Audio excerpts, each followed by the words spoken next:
Salam sahabat Yes, bagaimana kabar saudara hari ini? Saya berdoa, saya berharap saudara-saudara dalam berkat, dalam kasih, dan dalam sukacita Kristus Yesus. Nah sahabat-sahabat Yesus dimanapun saudara berada, saat ini saya mengajak kita semua untuk belajar dari seorang janda di Sarfat. Belajar bagaimana dia beriman kepada Tuhan Allah pada waktu itu ketika dia berjumpa dan bertemu dengan Elia. Nah, kisahnya dapat kita terima di dalam firman Tuhan di kitab 1 Raja-Raja 17. Tetapi Elia berkata kepadanya, "Janganlah takut, pulanglah, buatlah seperti yang kau katakan. Tetapi buatlah lebih dahulu bagiku sepotong roti bundar kecil daripadanya dan bawalah kepadaku. Kemudian barulah kau buat bagimu dan bagi anakmu. Sebab beginilah firman Tuhan Allah Israel. Tepung dalam tempayan itu tidak akan habis dan minyak dalam buli-buli itu pun tidak akan berkurang sampai pada waktu Tuhan memberi hujan ke atas muka bumi." Demikianlah pembacaan firman Tuhan. Berbahagialah kita yang mendengar, membaca, dan merenungkan dalam kehidupan sehari-hari. Haleluya. Sahabat-sahabat Yesus, tentu kita semua sebagai sahabat Yesus, kita beriman kepada Tuhan Allah. Iman itu tergantung dari perjalanan kehidupan yang kita lalui. Juga mengolah, mengelola, meresapi, menghayati bagaimana Tuhan Allah hadir dalam keseharian, bahkan di waktu-waktu kehidupan yang kita jalani. Ada juga waktu-waktu di mana kita hidup dalam pergumulan, atau mungkin secara real, secara jasmani, kita hidup dalam kekurangan secara fisik. Seperti firman Tuhan yang hari ini kita baca bersama-sama, ada seorang perempuan di Sarfat. Dan waktu itu saudara-saudara, memang Elia pada waktu itu sedang bergumul. Dia melawan para nabi-nabi dewa Baal. Dan betul, atas doa Elia sebenarnya hujan tidak turun di Israel selama 3,5 tahun. Sungai pun akhirnya menjadi kering. Nah, di sana ada seorang perempuan bersama dengan anaknya yang pada waktu itu juga sedang mengalami kesusahan secara materi. Dia hanya punya sedikit tepung dan juga minyak. Dia pergi untuk mencari ranting, untuk mengolah tepung itu menjadi roti, dimakannya, dan ya seperti yang dikatakannya dia mau makan dan mati.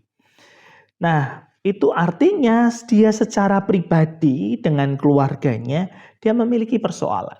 Dia memiliki masalah yang secara jasmani betul-betul kekurangan secara fisik. Tetapi pada waktu itu Elia datang kepadanya. Elia minta supaya diambilkan air. Dan ketika perempuan ini mengambil air, Elia berseru lagi, "Bawakan juga aku roti." Ini menarik karena perempuan ini menerima Elia menjadi tamunya. Padahal pada waktu itu jelas secara materi, secara kebutuhan jasmani dia kekurangan. Karena itu ketika Elia berseru, "Ambilkanlah juga roti buatku," maka perempuan ini mengatakan, "Gak ada, habis." Nah saudara, tentu kita juga mengalami masa-masa itu. Apakah persoalannya sama, materi kita habis, apakah kebutuhan sehari-hari jasmani kita juga habis, kita sendiri sedang kesulitan ekonomi dan sebagainya, mungkin kita juga merasakan hal yang sama. Tetapi yang menarik adalah firman Tuhan menyatakan bahwa tepung dan juga minyak itu tidak akan habis. Buatkan lebih dahulu bagianku sepotong roti bundar yang kecil. Nah saudara-saudara, tentu ini sesuatu yang menantang dan menarik lagi, apalagi jika hal ini dikaitkan dengan iman.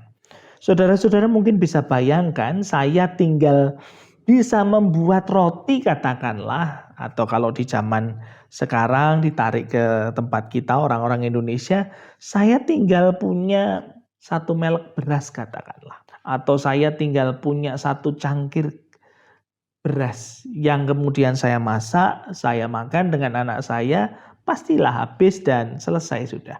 Nah, saudara-saudara yang terkasih di dalam Tuhan, tentu seorang janda ini berbagi dengan anaknya supaya keduanya ya saling menghidupi. Tetapi ini ada orang lain. Dia harus membagi tidak hanya bagi anaknya, tapi dia mencoba membaginya dengan Elia.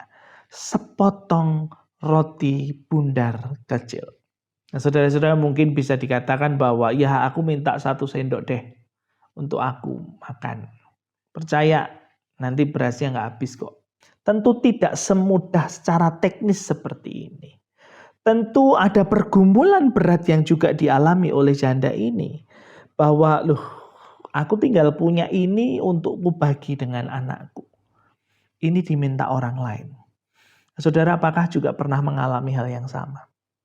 Lalu jika saudara mengalami hal itu, apa yang saudara lakukan? Nah, hari ini kita belajar dari iman janda ini. Iman janda ini kemudian membuatkan sepotong roti bundar kecil untuk diberikan kepada Elia. Sangat jelas, sangat teknis juga dan sangat sederhana. Dia buatkan lalu berikan kepada Elia. Kenapa persoalannya?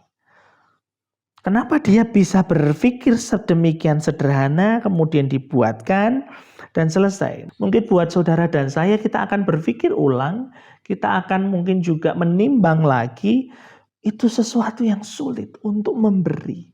Tapi tunggu dulu, tergantung bagaimana rasa saudara. Semua tergantung dari bagaimana pengalaman saudara. Bukankah kita banyak belajar dari justru orang-orang yang kekurangan, dari mereka yang membutuhkan, mereka yang di pinggir jalan, mereka yang bekerja harian. Justru orang-orang seperti inilah yang mudah memberi. Kenapa? Karena dia tahu rasanya kekurangan. Karena dia tahu bagaimana berharganya kehidupan dibanding materi yang akan dibagikan. Nah, itu sebabnya hari ini saya mengajak saudara-saudara belajar dari iman janda Sarfat ini. Hidup yang tidak dikuasai oleh materi, meskipun materinya terbatas, meskipun materinya tinggal terakhir, meskipun materinya di titik penghabisan. Tapi ketika ada orang yang membutuhkan, dia buatkan juga untuk yang lain.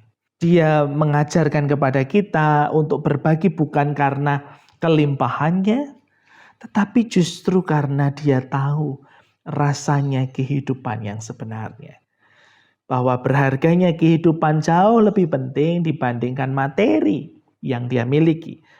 Nah, karena itu sahabat-sahabat Yesus yang saya kasihi, mari belajar iman seperti janda Sarfat ini. Ya, semua orang pasti pernah mengalami kekurangan. Semua orang pasti pernah mengalami sulitnya kehidupan ini. Kesulitan ekonomi, kesulitan keuangan, kesulitan materi, kesulitan bahan pokok. Setiap kita pasti mengalami. Tapi mari justru belajar dari setiap kesulitan itu, bahwa kemudian kita dibangun oleh Allah supaya tidak terikat oleh materi itu. Dan mengimani bahwa Tuhan memelihara kehidupan kita jauh lebih dibandingkan materi yang ada di sekitar kita. Karena itu mari percaya, mari tetap beriman meski dalam pandemi saat ini, dan mari kita berdoa. Allah Bapa Surgawi, kami bersyukur untuk sabda-Mu. Melalui iman janda Sarfat ini kami belajar Tuhan, bagaimana dengan ketulusan, dengan kesetiaannya, dia membuatkan bagian bagi Elia terlebih dahulu. Meski dia sadar betul bahwa materi yang dia miliki terbatas dan tinggal terakhir. Tetapi justru di tengah keterbatasan dan akhir dari segala hidupnya ini, dia masih bisa berbagi dengan yang lain. Karena itu Tuhan, ajarkanlah kami juga untuk senantiasa melihat bahwa kehidupan kami jauh lebih berharga daripada seluruh materi yang mungkin saat ini tidak ada dan hilang. Di tengah pandemi ini mungkin kami kekurangan banyak hal. Bisnis kami mungkin sedang menurun, usaha kami mungkin gagal, mata pencaharian kami mungkin tidak ada lagi, kami mungkin kehilangan banyak hal. Tetapi hari ini Tuhan, kami belajar untuk percaya, belajar untuk beriman kepada Tuhan Allah, bahwa Tuhan Allah sanggup memelihara kehidupan kami. Karena itu mampukan kami juga Tuhan, di tengah segala keterbatasan kami juga berbagi dengan yang lain, beriman dan percaya bahwa kehidupan kami ditopang dan dipelihara oleh Tuhan. Di dalam Kristus Yesus, kami berharap, kami bersandar, dan kami percaya. Amin. Nah, karena itu sahabat-sahabat Yesus, mari kita belajar beriman seperti janda Sarfat ini, justru di tengah ketidakberadaannya, justru di tengah akhir dari segala hidupnya, dia masih bisa berbagi dengan yang lain. Kenapa? Karena dia percaya hidup jauh lebih berharga dibanding semua materi yang ada.